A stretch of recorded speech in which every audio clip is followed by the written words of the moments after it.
प्रथमतः आम्ही 22/11/2022 रोजी जे मी फिर्यादी म्हणून जे गुन्हा दाखल केलेला आहे त्यात 13 आरोपी होते।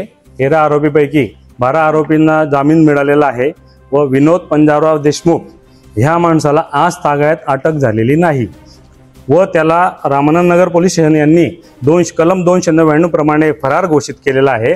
फरार घोषित केलेला असताना हा आरोपी अजितदादा पवार यांच्या नावाचा गैरवापर करतो व प्रशासनावर दबाव आणतो।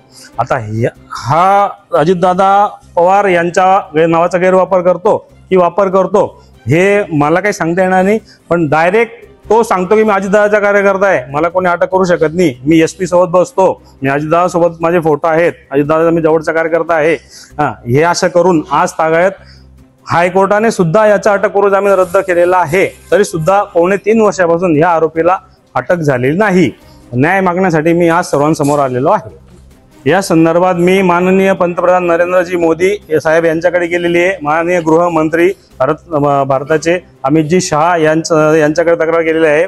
त्यानंतर मी माननीय मुख्यमंत्री साहेब, माननीय उपमुख्यमंत्री साहेब यांच्याकडे सर्वांकडे तक्रार केलेली आहे की मला न्याय द्यावा व मला कुठेतरी माझ्यावर होणाऱ्या अन्यायाला थांबवावं। मी वेळोवेळी पोलीस अधीक्षक साहेबांना, वेळोवेळी रामानंद पोलीस निरीक्षक साहेब यांना अर्ज पण दिले, पोस्टाद्वारे लेखी पण माझं म्हणणं मांडलं। गेलं असताना मला एकच उत्तर मिळतं की तुम्ही वरती उपमुख्यमंत्री साहेबांशी बोलून घ्या, वरतून आम्हाला दबाव असल्या कारणाने आम्ही काही कारवाई करू शकत नाही।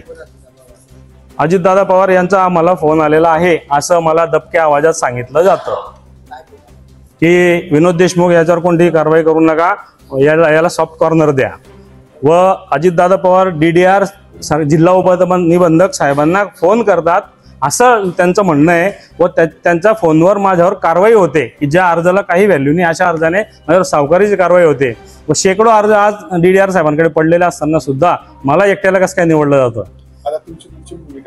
आता माझी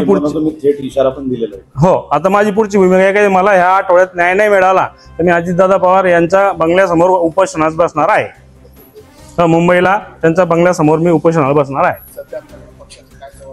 काही नाही, मी कोणत्याही पक्षात आता सक्रिय नाही, कोणत्याही पक्षाचं मी काम करत नाही। मी मनोज लीला दरवाणी एक व्यावसायिक म्हणून जळगाव शहरात गेल्या 15 वर्षापासून इमानी ईदबारे व्यवसाय करतोय।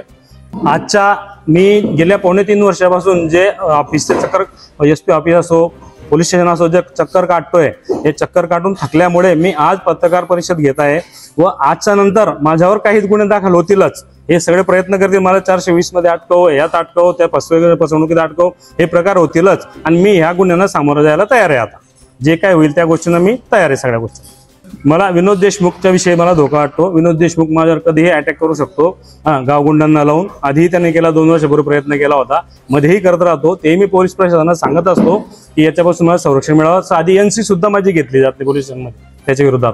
वरतून दबाव आला आहे, वरतून दबाव आला आहे। आता वरतून कोणता दबाव हे मला समजत नाही।